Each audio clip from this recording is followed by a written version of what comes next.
Muy buenos días. Se abre la audiencia en vista pública en el expediente 6227 del año 2017, formado por apelación de sentencia en amparo en la acción constitucional promovida por Luis Alfonso Rosales Marroquín contra el Juzgado Primero de Primera Instancia Penal, Narcoactividad y Delitos contra el Ambiente de Mayor Riesgo A del Departamento de Guatemala.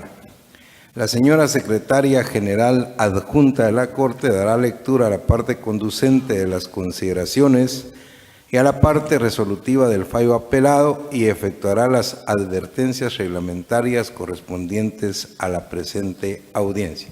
Queda en el uso de la palabra la abogada secretaria de la Corte. Gracias.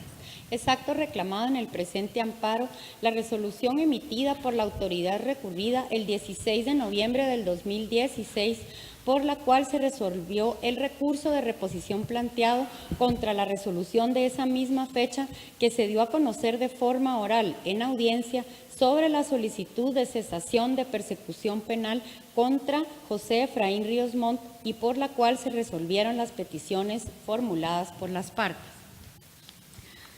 La Sala de la Corte de Apelaciones del Ramo Penal de Procesos de Mayor Riesgo y de Extinción de Dominio, constituido en Tribunal de Amparo, en su sentencia de fecha 9 de octubre del 2017, consideró: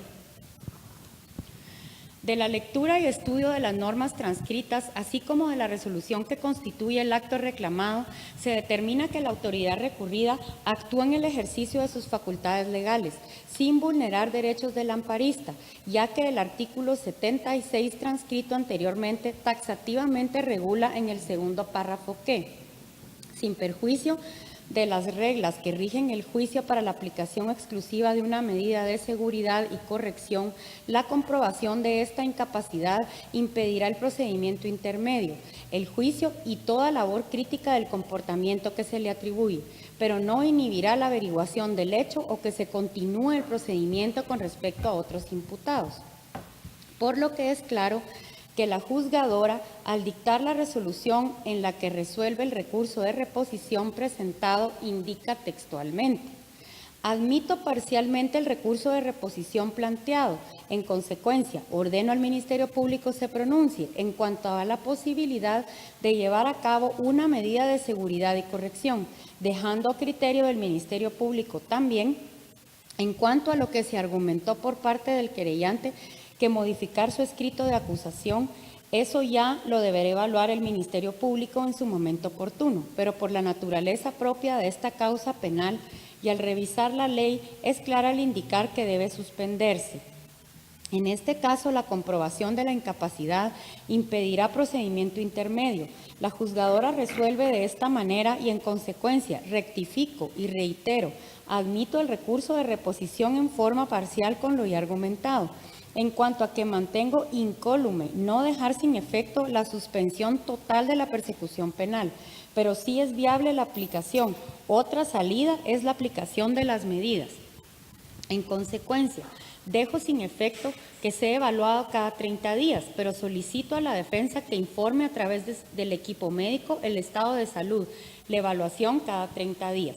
Por lo que este tribunal establece que la resolución de fecha 16 de noviembre del 2016 fue dictada en apego a la ley y observando las condiciones y formas establecidas en los artículos 402 y 403 del Código Procesal Penal, así como los requisitos indicados en el artículo 76 del mismo cuerpo legal, ya que la juzgadora, velando por la correcta aplicación de la ley penal, es clara y concisa al indicar que mantiene incólume no dejar sin efecto la suspensión total de la persecución penal, pero sí es viable la aplicación de otra salida, que es la aplicación de medidas de seguridad y corrección. Esto a efecto de no inhibir la averiguación del hecho, lo cual está establecido en el artículo anteriormente indicado. En consecuencia, no se ha vulnerado ningún derecho ni garantía constitucional, por lo que este Tribunal Constitucional concluye que debe denegarse el amparo solicitado y así debe resolverse. Es obligación del tribunal decidir sobre la carga de las costas, así como la imposición de multa al abogado patrocinante, y pudiendo exonerarse de las mismas cuando se haya actuado con evidente buena fe. En atención a lo cual, siendo que este tribunal considera que el postulante del amparo actuó de buena fe, se le exonera del pago de las costas procesales y en consecuencia de la multa correspondiente al abogado patrocinante. Con base en las anteriores consideraciones, el Tribunal de Primer Grado resolvió: deniega el amparo solicitado por Luis Alfonso Rosales Marroquín contra la resolución de fecha 16 de noviembre del 2016, dictada por el juez primero de primera instancia penal, narcoactividad y delitos contra el ambiente del Departamento de Guatemala por procesos de mayor riesgo Grupo A, por las consideraciones indicadas. No se hace condena en costas ni se impone multa alguna por lo considerado. De conformidad con lo que establece el artículo 67 del Acuerdo 1-2013 de la Corte de Constitucionalidad, quien haga uso de la palabra en la presente audiencia deberá dirigirse directamente al tribunal, expresar sus alegaciones en forma oral, conforme el objeto de la vista pública previsto en el artículo 61 del referido acuerdo, y sin dar lectura a documentos, salvo que para ello se cuente con autorización previa del señor presidente. Concretarse al asunto planteado, ser breve, conciso y preciso en su exposición, no proferir expresiones irrespetuosas a las partes o a los miembros del tribunal. Y para la exposición de alegaciones, los intervinientes cuentan con un tiempo máximo de 15 minutos. Es todo, señor presidente. Muchas gracias, abogada secretaria. En tal virtud pueden hacer uso de la palabra en la presente audiencia el apelante y solicitante del amparo, abogado Luis Alfonso Rosales Marroquín, quien actúa con su propio auxilio y quien queda en el uso de la palabra.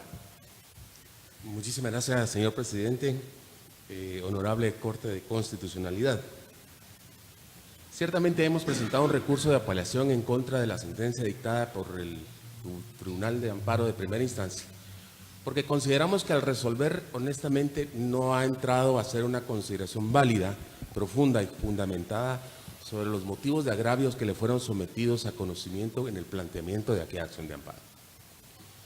Como ya leyó la señora secretaria de esta honorable Corte, básicamente en un solo considerando resume el Tribunal de Amparo de Primera Instancia que la autoridad recurrida actuó de manera correcta y básicamente reitera o copia lo que establece el artículo 76 del Código Procesal Penal. Y aquí, señor presidente, es donde precisamente consideramos que no se ha hecho un análisis profundo, fundamentado y argumentado por parte de ese tribunal. Porque el tema del artículo 76 del Código Procesal Penal es un tema con bastante profundidad y con bastante, no solo profundidad, sino con bastante alcance jurídico. Porque ese artículo literalmente dice que la incapacidad comprobada del procesado provocará la suspensión de la persecución penal. Y eso es una oración imperativa, literal, que no da mucho lugar a dudas. De igual manera, ese mismo artículo, y la misma jueza lo ha citado, dice, comprobada esa condición, se impide la fase intermedia, se impide el juicio y se impide toda labor crítica de las acciones del encausado. Claro, ello lo dice sin perjuicio de la aplicación de unas medidas de seguridad y coerción. Y aquí es donde nosotros hemos estado planteándole al órgano jurisdiccional precisamente que la aplicación de una medida de seguridad no es una persecución penal, porque precisamente la incapacidad mental del acusado, en este caso nuestro defendido, el general José Efraín Ríos Montt, es una incapacidad que se da durante el proceso, que se provoca y se da como un infortunio, como alguien que nadie esperaba y que nadie deseaba, pero que está certificado no solo médicamente, sino además judicialmente, pues está declarado en estado de interdicción a través de un juzgado de familia, quien para el efecto, por supuesto, también lo sometió también a los análisis y expertajes correspondientes psicológicos y psiquiátricos que llevaron a la conclusión que él no solo se encuentra en un estado que le es irreversible, sino que además no le coloca en un estado de peligrosidad social. sino más bien en un estado de vulnerabilidad. Y de hecho, ya lo ha puesto al cuidado de su tutora y de su protutor. Es decir, ya le dio un juzgado competente en el ramo de familia, ya estableció quién debe velar por él y por sus bienes. Y aquí el tema de la interdicción es un tema que no solo le aplica en su ámbito de la vida civil, sino que también le aplica en el ámbito de la vida penal. ¿Por qué? Porque la jueza, al resolver la petición que se le formuló en aquella oportunidad, lo hizo fundamentado en dos situaciones. Uno, dijo que dar con lugar a aquella solicitud equivalía a decir a impedirle al Ministerio Público que cumpliera con su labor. Y lo segundo, que la Corte Interamericana de Derechos Humanos ya había declarado en el caso 2Rs que el Estado estaba obligado a levantar todos los obstáculos para la persecución penal y averiguación del hecho y resarcimiento de víctimas. Y en esos dos puntos, señores magistrados y señoras magistradas, especialmente es donde veo que la jueza no cumple con el debido proceso, porque la orden de la suspensión de la persecución penal no es una decisión judicial, es una orden que tiene la ley, el mismo artículo 76. Y sí, ahí está previsto por la propia ley las circunstancias en las cuales el Ministerio Público se ve impedido de ejercer esa persecución penal o esa obligación que tiene de hacerlo. Es decir, la razón invocada no tiene ninguna lógica jurídica precisamente porque ese artículo es el que lo provoca. Y lo otro es que ciertamente la Corte ha dicho aquello, pero aquella Corte, ni esta Corte ni ninguna Corte puede llegar a significar ese levantamiento de obstáculos por parte del Estado como una inacción por parte de la defensa. Nosotros como abogados defensores estamos no solo en la obligación ética y moral, sino también legal de proveer a nuestro cliente la mejor defensa. Y en este caso lo estamos haciendo con base en las circunstancias fácticas que se dan en la vida de él, que es su interdicción, además de su deterioro de salud física, y estamos pidiendo que se haga aplicación de una norma que está contenida en el ordenamiento procesal penal guatemalteco. Es decir, no podemos dejar de considerar que en este caso, en el caso de las 2Rs, hay gente que ya está condenada, hay gente que ya fue encontrada culpable, hay gente que ya está cumpliendo condena y las víctimas están siendo resarcidas. De donde que la circunstancia que nuestro cliente y nuestro defendido esté sufriendo un deterioro físico y mental que lo haya colocado en una situación especial, anormal y poco común del estado de interdicción, no significa para nada que el Estado esté poniendo un obstáculo a la persecución penal. Es un hecho que tiene que ver con el derecho a la salud y que tiene que ver con el derecho a la vida. De donde que aquella Corte Interamericana de Derechos Humanos no puede preponer aquella disposición sobre un derecho fundamental de primera categoría, que es el derecho a la vida, que es el derecho a la salud. Por eso es que nosotros hemos considerado que las razones por las cuales la jueza resolvió sin lugar aquella solicitud que se le hizo, pues no son suficientes legalmente, ni son motivación suficiente como para que se pueda apreciar que se ha respetado el debido proceso y que se ha aplicado correctamente la norma. De ahí que nosotros consideramos que el tema de una aplicación de medidas de seguridad y coerción no tiene que ver con responsabilidad penal, tiene que ver con que si la persona genera o representa un estado de peligrosidad para él y para la sociedad. Y eso es lo que vamos a poder, eso es lo que tendríamos que estar discutiendo en esas medidas de seguridad. No si es responsable o no de un delito, no si existe o no un delito, porque precisamente es esa norma la que dice que prohíbe toda labor crítica de la actitud de seguridad. Y de hecho las normas que regulan las medidas de seguridad y coerción dicen que no se puede dictar una sentencia condenatoria jamás.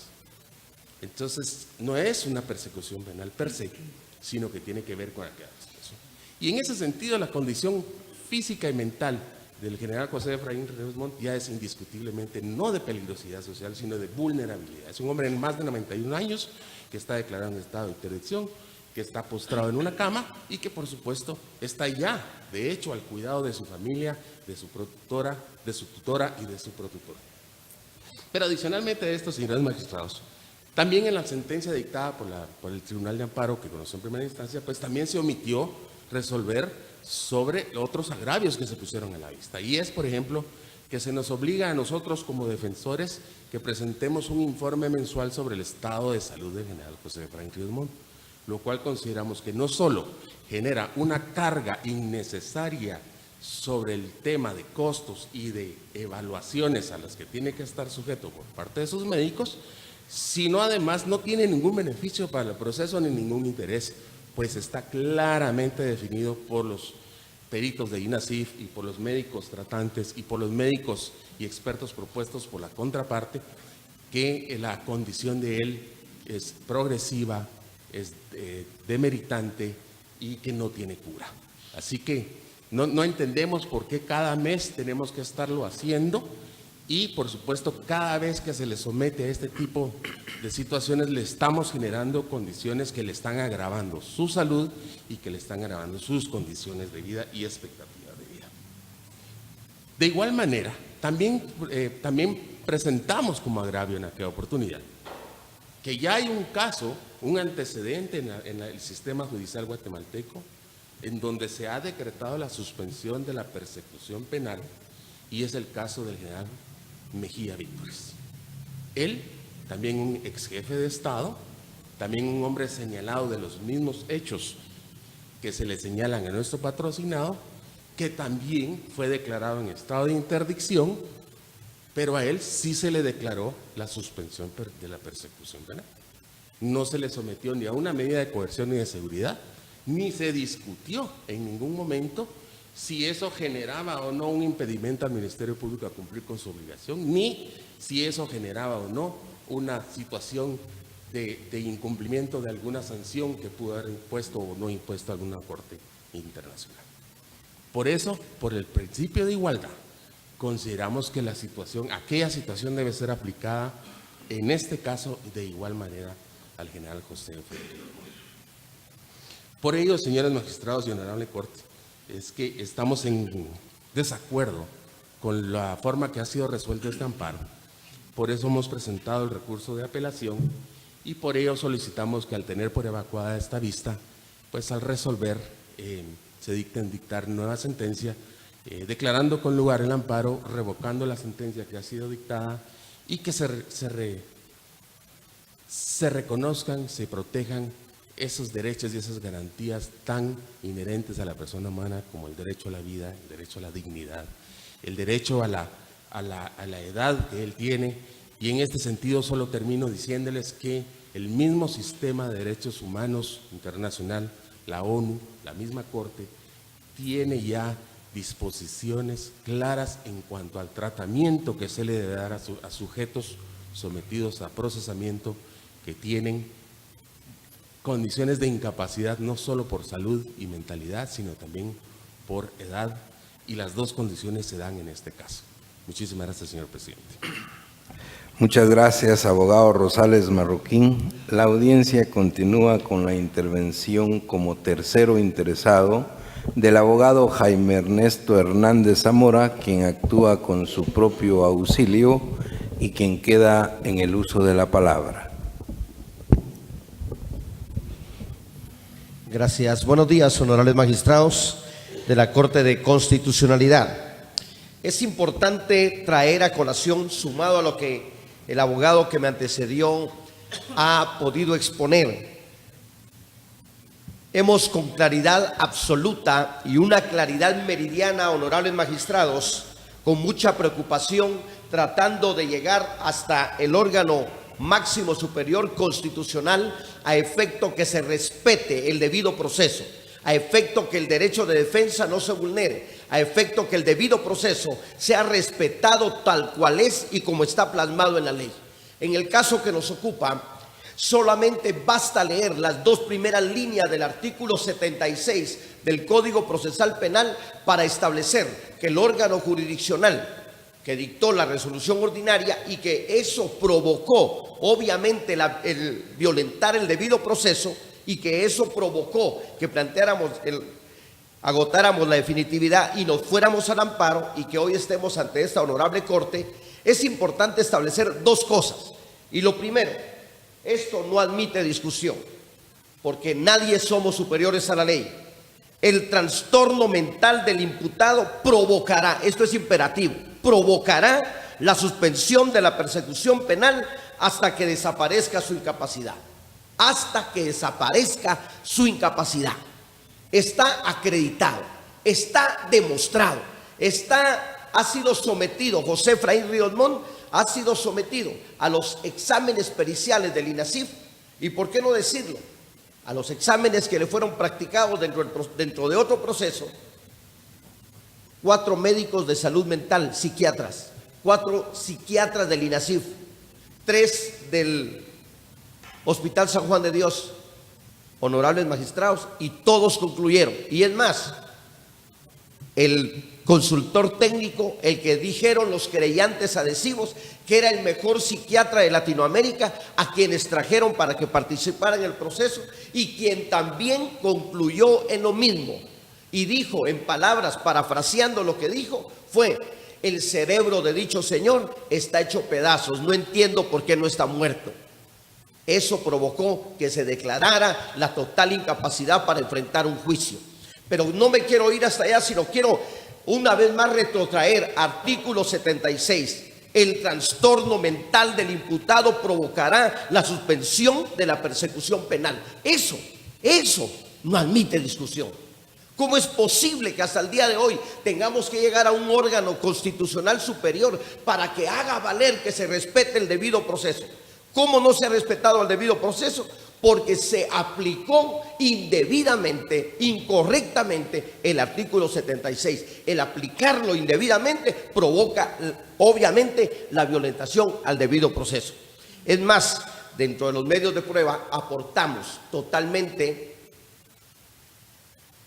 la certificación en donde se encuentra inscrita en todos como lo establece la ley, en donde participó Procuraduría General de la Nación, en donde participó el INASIF, y todos establecieron que era procedente declararlo interdicto. Ustedes y yo sabemos, la ley es la ley. ¿Y qué es lo que sucede? Está interdicto, señores. ¿Cómo es posible violentar el debido proceso sometiéndolo a medidas de seguridad? Cuando nosotros vamos al artículo 88, es importante establecer, el 88 del Código Penal, importante establecer que ninguna de las medidas de seguridad contenidas en el artículo 88 van a ser podidas ser aplicadas a nuestro defendido. Entonces basta razonar, tener 4 dedos de frente para establecer que la ley se debe aplicar tal cual es. ¿Cómo vamos a poder mandar a un hombre que está postrado en cama, que lo que se llama motora no puede en este momento valerse por sí solo? No lo vamos a mandar a que vaya a internamiento a un establecimiento educativo o tratamiento especial, que vaya a ser internado en una granja agrícola o un internamiento en establecimiento psiquiátrico, cuando el propio INASIF, tal como lo dijo el abogado que me antecedió, dijo lo mejor para que pase los últimos años de su vida debe estar confiado a su familia, porque está en estado de vulnerabilidad. En ese orden de ideas, honorables magistrados de la Corte de Constitucionalidad, al analizar el artículo 88 completo, las medidas de seguridad, ni una sola le aplica a mi patrocinado y está declarado interdicto. ¿Qué estamos discutiendo? Ya no procede esa medida de seguridad y corrección, no procede la aplicación de ello. Es por eso, honorables magistrados, que apelamos ante ustedes para que ustedes, en una correcta aplicación de la ley, y que basta decir solamente las 2 primeras líneas del artículo 76, nos da la salida. Dice: el trastorno mental del imputado provocará la suspensión de la persecución penal hasta que ésta, dice el artículo, desaparezca. Ya lo dictaminaron, ya está declarado interdicto, no va a desaparecer. ¿Qué quiere decir? Que lo que la lógica me lleva a decir es que debe de ser declarada esa suspensión de la persecución penal en forma total. Y esto ya no va a variar, esto es irreversible totalmente. ¿Por qué estamos gastando recursos cuando esto ya no es procedente de conformidad con la ley? Es más, establece categóricamente el segundo párrafo del artículo 76. Esto dice: provocará, impedirá la incapacidad, dice, debidamente comprobada, impedirá el procedimiento intermedio, el juicio y toda labor crítica del comportamiento que se le atribuye. Lo único que no va a impedir es que sean juzgados otros imputados dentro del mismo caso. Pero para el que está enfermo mentalmente, la ley es clara, impedirá la fase intermedia, impedirá el juicio y toda labor crítica. Ante esto, honorables magistrados, no han querido, con resoluciones espurias y sin fundamento, los órganos jurisdiccionales competentes han violentado el debido proceso, ese derecho constitucional sagrado que debe respetarse. No lo han respetado, lo han vulnerado, lo han cercenado cada día, resolviendo, no porque esté de acuerdo a las facultades de que les da el artículo 203 y 204 de la Constitución, que porque está siendo sometido el caso a su jurisdicción. No, porque eso no basta que sea legalmente, que sea legítimo para dictar una resolución. Basta que no aplique la ley como corresponde para violentar el debido proceso. Es por ello que, con respeto debido, solicito a ustedes que hagan una correcta aplicación de la ley, que no se necesita mayor cosa, solo es de interpretar 2 líneas del artículo 76. Trastorno mental del imputado provocará la suspensión de la persecución penal de dicha persona. Nadie somos superiores a la ley. Eso es lo que estamos peleando, que se respete el derecho a la vida, a la salud y el derecho al debido proceso. Basta ya de seguir cercenando el debido proceso con resoluciones espurias sin fundamento y tratando de retorcer la ley a su antojo y conveniencia. No se puede.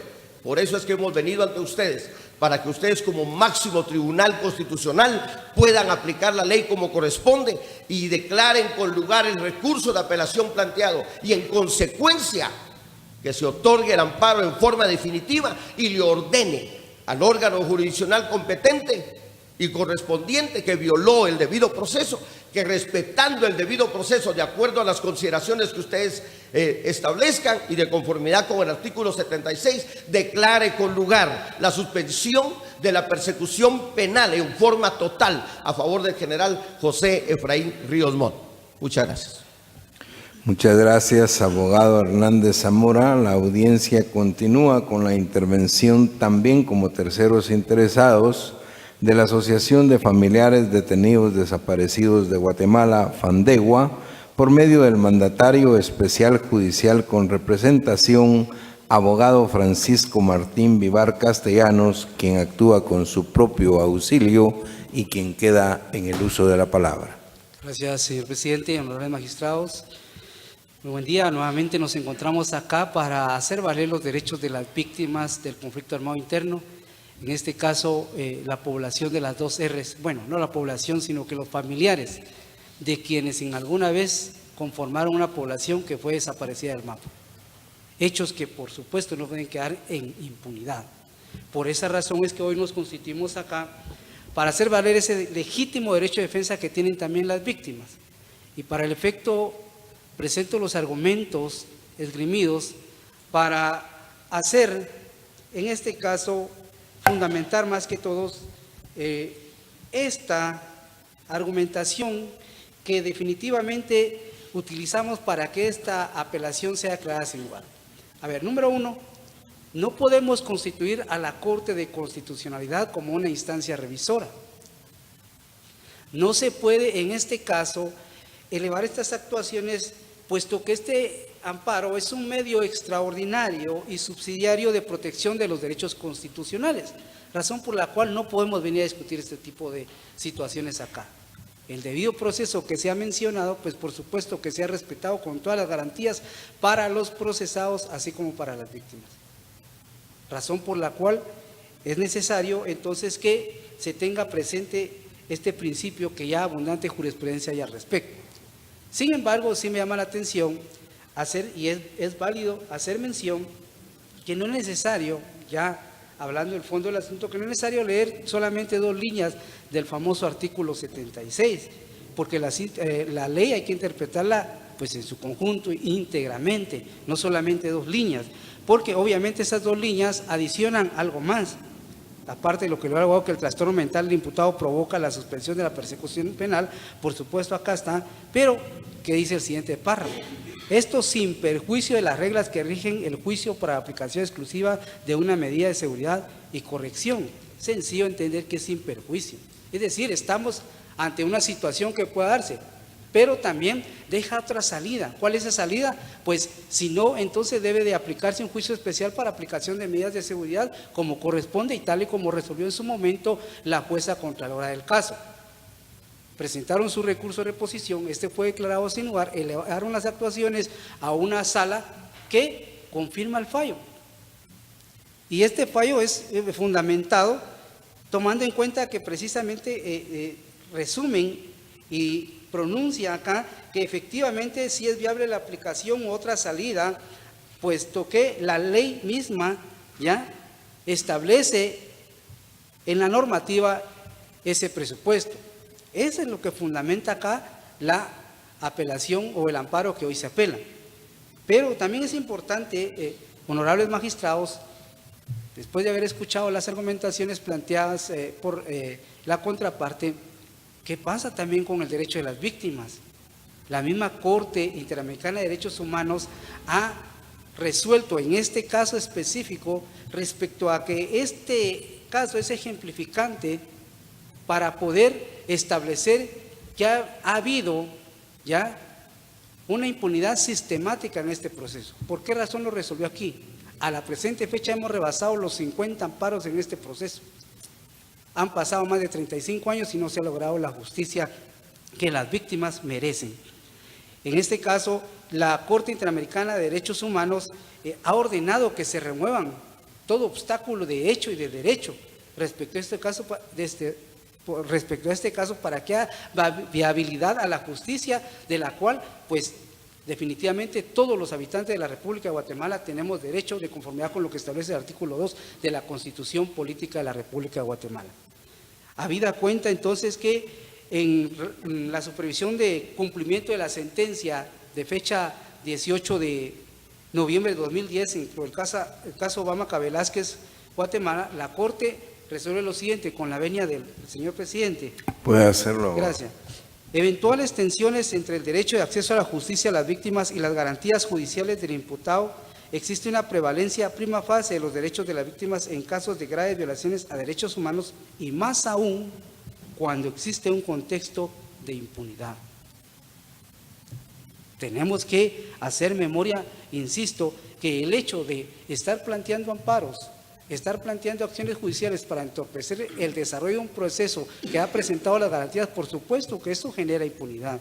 Y el llamamiento es para esta alta corte para que dé cumplimiento entonces a lo ordenado por la Corte Interamericana de Derechos Humanos, tal y como lo hizo la Corte Suprema de Justicia de su oportunidad al decretar la autoejecutividad de dicha sentencia, razón por la cual hace viable que este proceso continúe.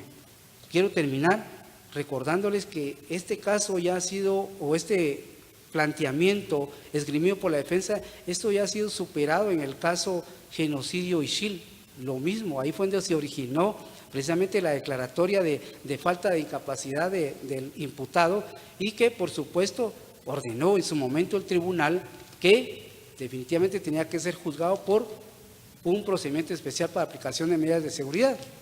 Precisamente hoy en el municipio de Nevaja están desarrollando las audiencias representados tal y como lo establece la normativa por medio de un tutor, en este caso sus abogados fueron nombrados para que lo representaran. Razón por la cual consideramos que en el presente caso el amparo planteado debe ser, la apelación planteada debe ser declarada sin lugar y confirmar la sentencia que emanó la Corte, la Sala de la Corte de Apelaciones y mantenerla incólume solamente.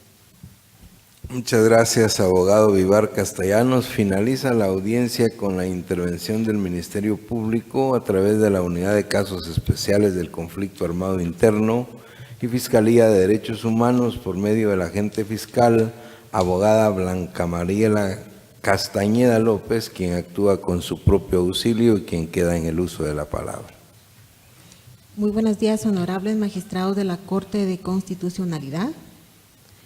El Ministerio Público, a través de la Unidad de Casos Especiales del Conflicto Armado Interno de la Fiscalía de Derechos Humanos, en su calidad de tercero interesado, se pronuncia en relación a la apelación de sentencia de amparo, por lo que para el efecto tiene las siguientes consideraciones.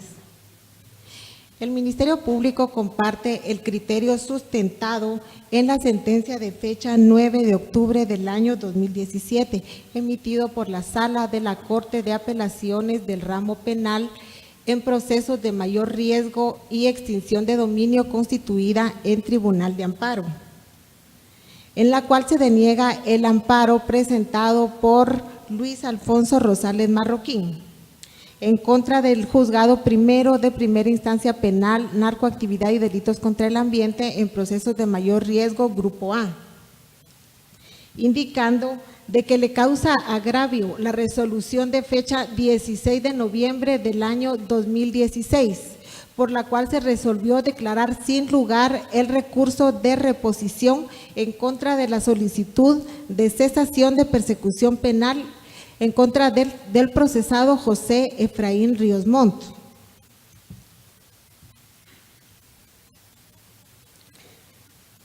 El postulante indica de que la autoridad recurrida de forma ausente de intelección, justificación, emitió una resolución en la cual se vulnera los principios de legalidad, fundamentación jurídica e igualdad, los cuales son exigidos por la Constitución Política de la República de Guatemala y el Código Procesal Penal. El postulante, señores magistrados, reclama como vulnerado normas procedimentales, las cuales son propias y naturales de los tribunales del orden común, no evidenciándose la vulneración de normas constitucionales, de las normas constitucionales indicadas. Toda vez de que la resolución emitida por la juez fue emitida en el ámbito de sus facultades legales, la jueza en su momento analizó y reexaminó las actuaciones y determinó que no era procedente declarar con lugar la cesación de persecución penal en contra del procesado José Efraín Ríos Montt.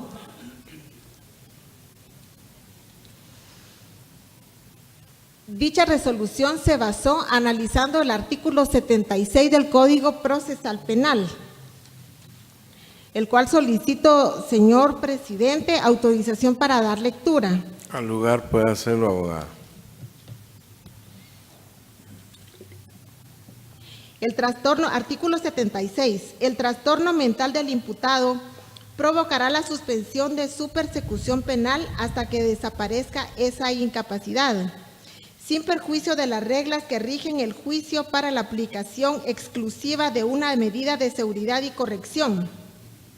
La comprobación de esta incapacidad impedirá el procedimiento intermedio, el juicio y toda labor crítica del comportamiento que se le atribuye, pero no inhibirá la averiguación del hecho o que se continúe el procedimiento con respecto a otros imputados. La incapacidad será declarada por el tribunal competente según el estado del juicio. Sospechada la incapacidad, el Ministerio Público o el tribunal competente ordenará la peritación correspondiente. Sin perjuicio de su propia intervención, los derechos procesales del imputado podrán ser ejercidos por su tutor y, si no tuviere, por su defensor.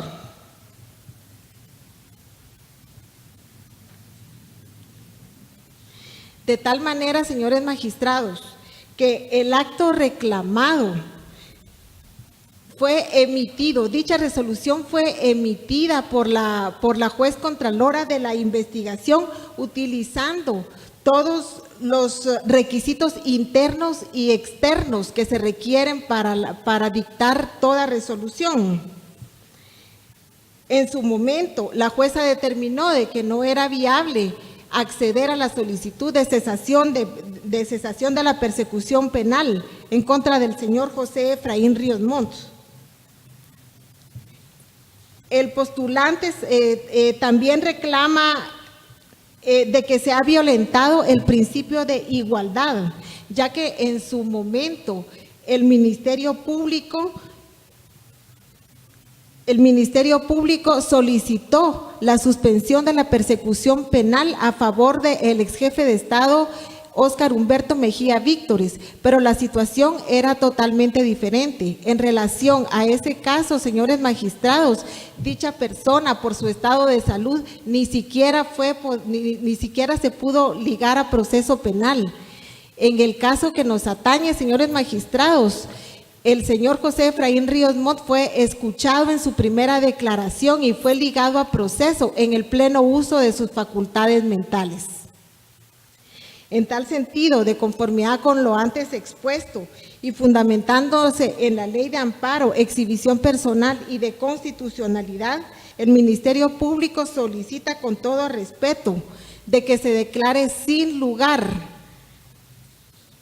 lo argumentado por los amparistas y en su momento se dicte el fallo correspondiente. Fundamentándome, señores magistrados, en el artículo ya citado, así como en los artículos 1, 2, 3, 4, 5, 6, 7, 11, 60, 61, 62, 63, 64, 65, 66, 67, 163, inciso C, de la misma ley, y 1, 35 y 35 del decreto 4094 del Congreso de la República. Muchas gracias. Muchas gracias, abogada Castañeda López. Se clausura la presente audiencia. Buen día.